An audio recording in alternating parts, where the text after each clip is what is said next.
j'avais envie de vous parler ce midi. En fait, c'est bon, on va commencer par parler de confiance en soi. Puis, ben, je veux vous dire, c'est quoi mon rationnel derrière ça? Comment ça que je décide tout le temps de commencer mes nouvelles saisons en parlant de confiance en soi?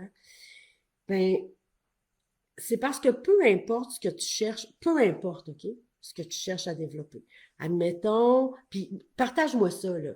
Qu'est-ce que qu'est-ce que tu as envie de développer, toi, dans ta vie, là? Tu sais, sur quoi tu es concentré, là? Es-tu en train de te concentrer, es-tu en train de vouloir développer, d'apprendre à dire non, euh, de prendre plus de temps pour toi, de développer ton estime, de mieux décoder tes émotions, de répondre plus à tes besoins, de poursuivre tes rêves plus, sortir un rêve qui est dans le tiroir depuis longtemps. Sur quoi tu es en train de travailler présentement dans ta vie? C'est quoi ton objectif de développement? Okay? Qu'est-ce que tu as envie de développer? Puis peu importe ce que tu as envie de développer, c'est important que tu comprennes que il y a une variable qui va prédire que tu vas réussir ou pas, OK? Peu, puis il y en a d'autres, là, mais il y a une variable qui se retrouve dans n'importe quoi que tu as envie de développer, puis c'est ton sentiment d'auto-efficacité, ton sentiment de compétence. OK, si on lâche les gros mots, là, puis qu'on parle simplement, là, c'est combien tu t'en crois capable. Te croire capable d'arriver à réussir ton objectif, c'est essentiel si tu veux y arriver. Fait que si tu veux, tu sais, là, je vois, tu sais, Francine qui veut apprendre à communiquer ses émotions. Ben, Francine, si tu veux apprendre à communiquer tes émotions, il va falloir que tu te crois capable d'y arriver. Il y a Michel qui veut apprendre à lâcher prise. Ben, Michel, il faut d'abord que tu te crois capable d'y arriver. Ça, là, c'est comme la clé qui te permet d'ouvrir toutes ces portes-là. Un coup que tu as ouvert la porte, la job n'est pas toute faite, mais tu ne pourras pas ouvrir la porte si tu ne te sens pas capable de réussir. Fait que si tu veux apprendre à t'affirmer, si tu veux apprendre à te défendre, à décoder tes émotions, à respecter tes limites, tu dois d'abord te sentir capable d'y arriver.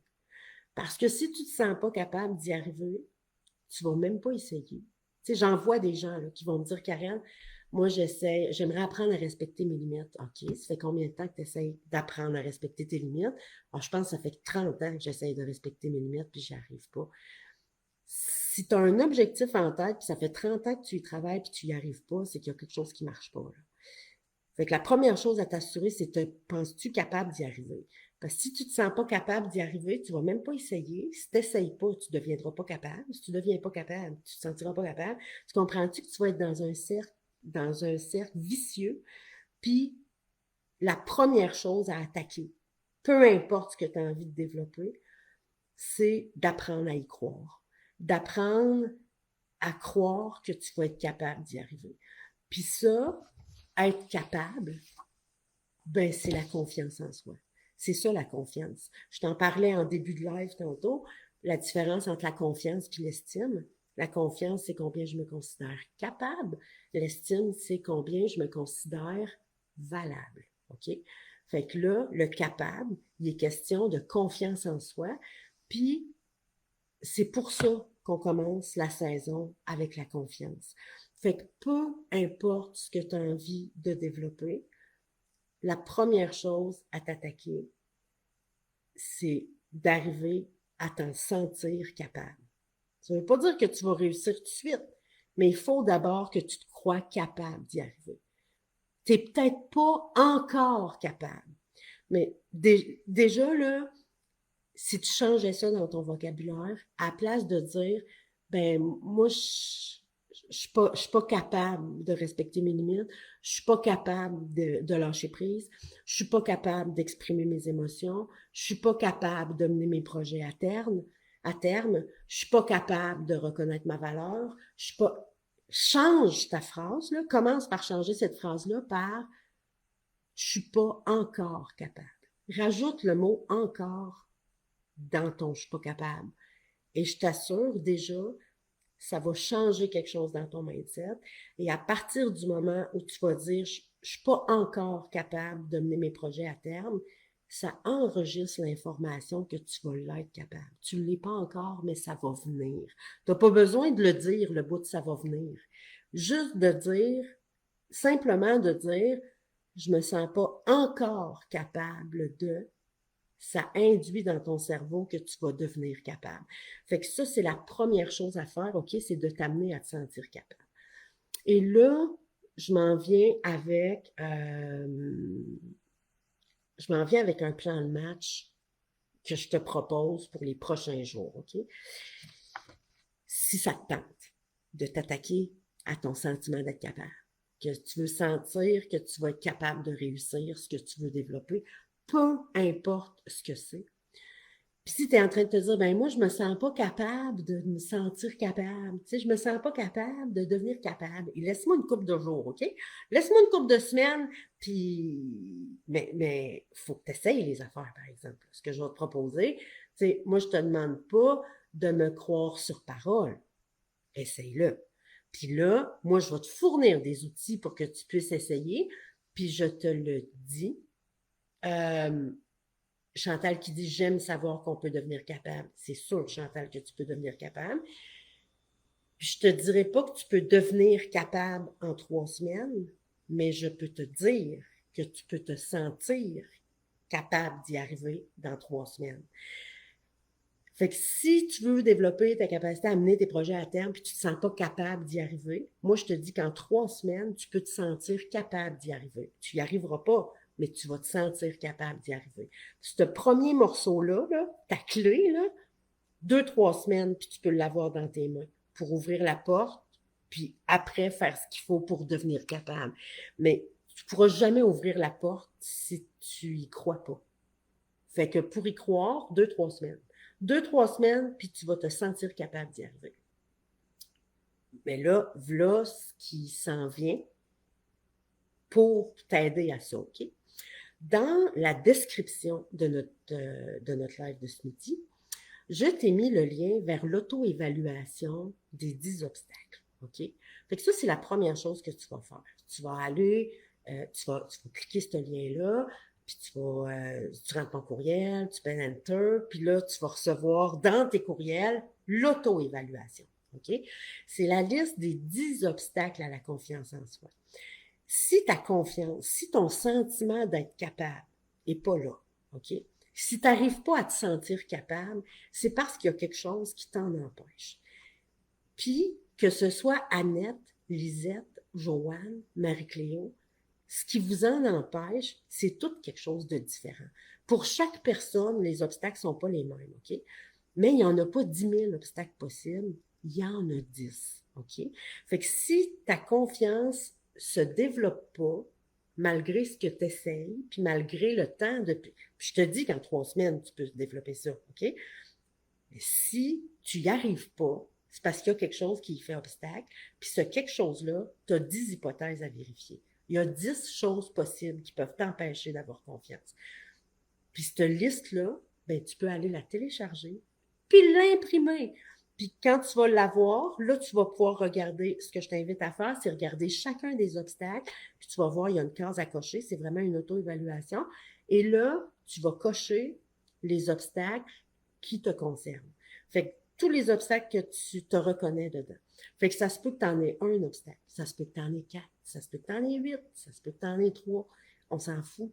La première chose à faire, c'est va identifier tes obstacles.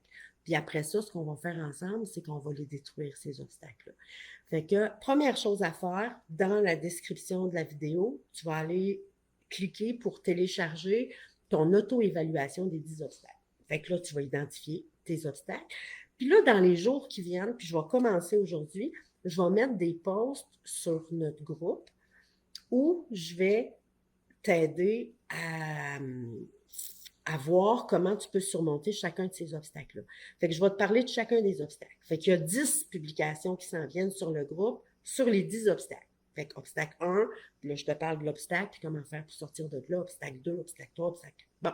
Fait que ça, là, tu télécharges ton auto-évaluation, tu fais ton auto-évaluation. Dans les jours qui viennent, sois attentive aux posts sur les obstacles, puis intéresse-toi surtout aux obstacles qui te concernent, bien évidemment. Puis la semaine prochaine, mon live, va être sur ces 10 obstacles-là. Fait que là, tu as la semaine, c'est pour regarder un peu ce contenu-là, puis ramasse tes questions. Parce que la semaine prochaine, on va parler de ces 10 obstacles-là, je vais répondre à tes questions. Fait que moi, je vais noter toute la semaine vos questions en dessous des obstacles. Là. À chaque fois que tu vois un obstacle, si tu lis ça et ça t'amène une question, écris ta question dans les commentaires, OK? Puis quand tu as vu l'obstacle passer, clique j'aime pour que je le sache que vous êtes dans le processus, là, tu sais. Puis aussi, quand on rend des comptes, des fois, ça nous amène à passer plus à l'action. Fait que tu cliques j'aime quand tu vois les obstacles passer, puis en commentaire, si tu as des questions, écris-les. Moi, je vais noter ça toute la semaine. Puis notre live de la semaine prochaine, c'est de ça qu'on va parler, des 10 obstacles. Puis jeudi de la semaine prochaine, le 1er septembre, je vais offrir un atelier gratuit qui s'appelle Destination Confiance. Ça va avoir lieu sur notre groupe ici. C'est en soirée à 19h, jeudi le 1er septembre. Et là, je vais faire avec toi ton plan en 7 étapes pour développer ta confiance.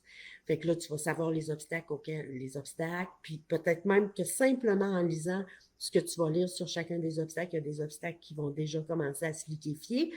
Puis après, moi, je vais t'aider à bâtir ton plan. Tu as 7 étapes à suivre. Si tu suis ce plan-là, ta confiance va se développer en aussi peu que 2 à 3 semaines. Fait que jeudi prochain, tu t'en viens papier-crayon. Sérieux, tu vas sortir de cette rencontre-là avec ton plan personnalisé. Parce que vous allez avoir chacun un plan. Là. Vous n'aurez pas le même plan. Parce que si tu veux te sentir capable, tu sais, il y en a un qui veut se sentir capable de lâcher prise, l'autre qui veut se sentir capable d'exprimer ses émotions. Là. C'est pas la même affaire. Mais si tu, à l'atelier, je vais t'aider vraiment à bâtir ton plan en 7 étapes.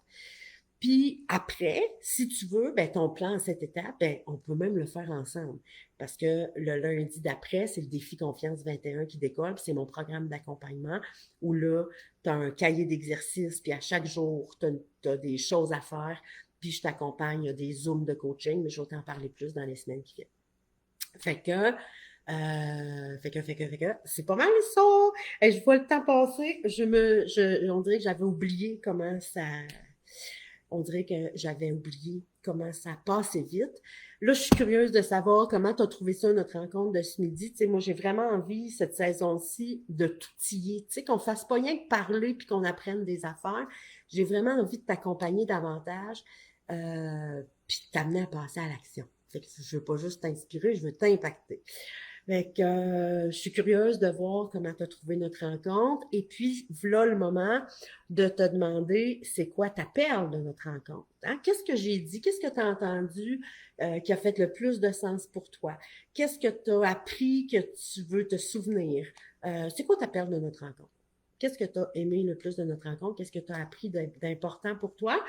Fait que je te laisse répondre à ça, puis dans 1 minute ou 2, je vais choisir au hasard la personne qui va gagner son journal de bord pour prendre des notes importantes de tout ce qu'on va se dire dans cette saison-ci.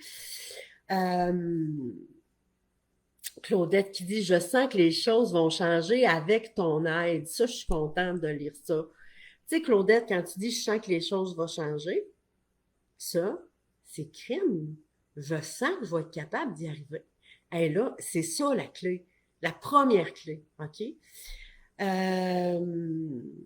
Manon qui dit « Ma perle, je ne suis pas encore capable. » Manon, si tu savais comment ça change, ça peut vraiment tout changer. Priscilla aussi, modifier nos phrases, je ne suis pas encore capable. Je vous dis, à chaque fois que vous allez vous entendre dire « Je ne suis pas capable », même si tu l'as dit, là, puis il est trop tard, tu l'as dit, reprends-toi. Reprends-toi, tu peux le dire à voix haute ou le dire dans ta tête. Non, pas capable. C'est vrai que je ne suis pas capable maintenant, mais je ne suis pas encore capable. Rajoutez votre encore. Sylvie qui dit « Wow, j'aime les outils. J'aime les outils et ton accompagnement. Destruction des obstacles, ma perle. » Ça s'en vient, Sylvie. Il y a des perles qui s'en viennent. Je vais commencer ce soir à partager les obstacles. Puis, je pense que dans ma prévision, je vais vous en partager 2 par jour. Fait que je vais commencer par la première, deuxième, troisième. Mais avant, vous devez aller faire votre auto-évaluation. Fait que j'ai laissé le lien dans la description.